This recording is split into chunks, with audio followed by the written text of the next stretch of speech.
West Virginia Senator Joe Manchin has done something that we all pretty much expected to happen. He has officially left the Democratic Party. On Friday, he posted this on social media. Quote, "My commitment to do everything I can to bring our country together has led me to register as an independent with no party affiliation." Now, of course, the internet wasn't exactly shocked. I was not shocked. The guy barely even voted with the Democrats. Yes, he technically caucuses with the Democrats and voted for some of the things in the Biden agenda, but mostly had stood out against the Joe Biden agenda, specifically on things like Build Back Better or any sort of climate legislation. Now, Build Back Better was a giant sore spot, right? He pulled his support, saying, I can't spend that much money on things that are popular with the voters. He didn't say that part, but still. His whole thing is, I claim to speak for the middle. I claim to speak for the average person, every person. No, he actually doesn't. He speaks for his donors.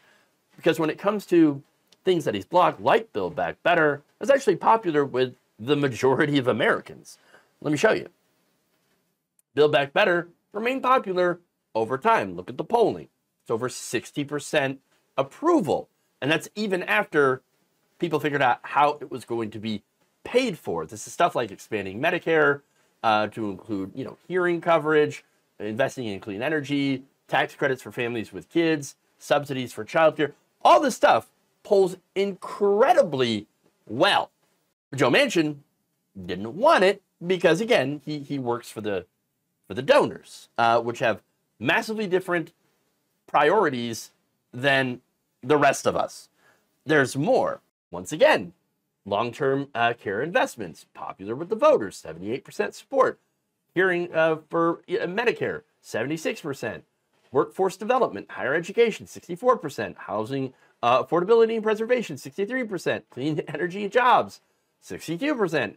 The earned income tax credit extension, 62%. Paid family and medical leave, 62%. Universal pre-K, 57%. Childcare, 55%. Subsidy expansion for the ACA, 53%. Child tax credit extensions, 51%. Still majorities of average people, okay? Majority of Americans say, we like these policies. Please do them. And Joe Manchin is like, no, because it actually helps you. Again, he didn't want his corporate donors to pay more in taxes, and so that's why he blocked this. This is just one of the many, many things that he's blocked because the guy is a literal coal baron, okay? And so if there's anything to do with slowing climate change, mitigating the effects of climate change, that's a no-go, okay? Again, he and his family have profited massively off fossil fuels. And so the guy's never been progressive. He's not been liberal at all. No, he's massively corrupt. That's what he is. And yet, he says, well, I left the Democratic Party because everybody's just too extreme. Partisan extremism, that's what it is. In fact, he said, today our national politics are broken. I don't disagree with that. And says, neither party is willing to compromise to find common ground. Well, you're part of that. Okay, you're part of the problem, Joe. You're part of the problem because you don't actually support the things that the voters support. You block things that voters support. There's more. He says, to stay true to myself and remain committed to put country before party.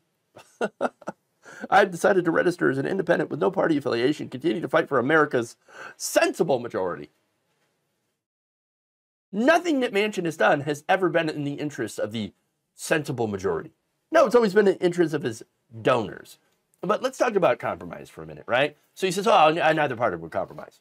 You're both equally to blame. Are they? No. Republicans are the most unwilling to compromise. Democrats have a problem with compromising too much with Republicans and passing terrible policy, terrible right-wing policy, right? And here's the thing. Democratic voters believe in governance, so they do believe in a level of compromise. They said, okay, look yes, we can get together, and we're not going to get everything that we want, obviously, But if we can get some of the things we want, like childcare, pre-K, all that stuff, great, great. So we can work together because Republican voters also want some of this stuff too. It's Republicans in Congress saying, no, I will not compromise because I hate you. Huh. Now, and it's not just Republicans in Congress that are saying that. It's also Republican voters. Last year, a poll conducted by the University of Georgia's School of Public and International Affairs asked voters in that state whether it was more important for elected officials to compromise to find solutions to our problems or to stand firm on their principles, even if it means that nothing will get done. 54% of Georgia voters actually did say, yeah, of course, it's important to compromise. When you look at the party breakdown, though, you had 71% of Democrats saying, yeah, let's negotiate for solutions, right? 48% of Republicans said, no, absolutely not. Huh, wait a minute. So Republicans are like, a majority, by the way, of Republicans were like, no, let's not negotiate at all. We hate you. We're not gonna do anything. Doesn't matter. Doesn't matter if we even agree. We hate you. So no, of course we're not going to compromise at all. We're not going to negotiate. Now, there's another poll conducted by GOP polling firm the Terrence Group and Democratic firm Lake Research Partners, also 2023. They found that Republicans, 90%, are actually much more likely to believe that their personal values are under attack by the other party than Democrats, which are at 58%, and independents, 60%. Huh. So 90% of Republicans, 9 out of 10 are like, you are attacking me personally by trying to get me health care or something. I will not negotiate with you. I hate you. Well, then how are you supposed to get things done? Well, you're not.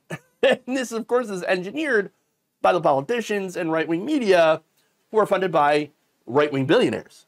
So let's get to that here. And let's get to the donors, right? The donors have won pretty much every single policy fight in Congress. Those donors happen to be whiter, wealthier, and more conservative than even the voters, and even Republican voters.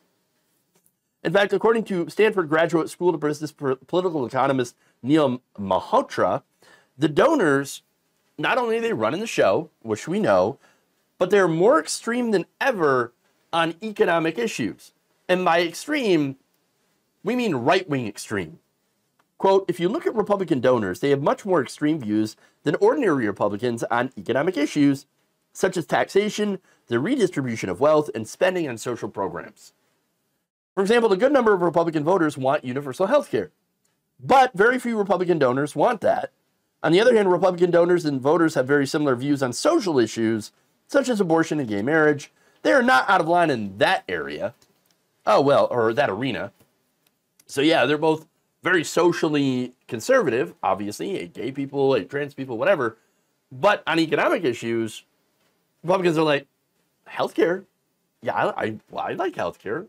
I don't like, I want to get paid more at my job. All right. In fact, they found that on economic issues, the gap between the views of Republican donors and Republican voters is actually wider than the gap between Republicans and Democratic voters on the economy. So it's the donors. Oftentimes, Malhotra says the Republican Party pushes very economically conservative policies that, according to polling data, Republican voters don't support. So then why do these Republicans keep voting for people who do not represent them? Social issues. It's the social issues. It's the media environment that tells conservatives that everybody else is literally the enemy. Never work for them. Work with them on anything, even if it's stuff that you agree with, because they are literally the devil. And yet, Joe Manchin is out there saying both parties, they don't want to compromise with each other. They're both the same. I guess I just need to quit. No. No. Look, Manchin is on the side of his own donors and his own financial well-being, which is, again, in fossil fuels, the coal industry. All right? Now, there are Democratic donors that actually want to do something about climate change. Yeah, big donors, right? Now, that would hurt Joe Manchin's pocketbook. So what he's doing is saying, I'm no longer going to be a Democrat. Yes, I will caucus with the Democrats when it suits me sometimes, because let's be honest, there are Democratic donors that are also incredibly pro-business, pro-corporate, that, you know, influence policy against the wishes of the Democratic base, right? Because once again, you know, we want universal health care as you know, people on the left, and corporate donors are like, nah, no, we're not going to get universal health. We're not going to Medicare for all. You kidding me? No, Joe Biden says I would veto that in a second. So there you have it, right? So that said, Manchin is leaving. He's you know, not a Democrat anymore. I don't think he ever really was. At least he's never a progressive, never a liberal, anything like that. But the question is, what is he going to do now?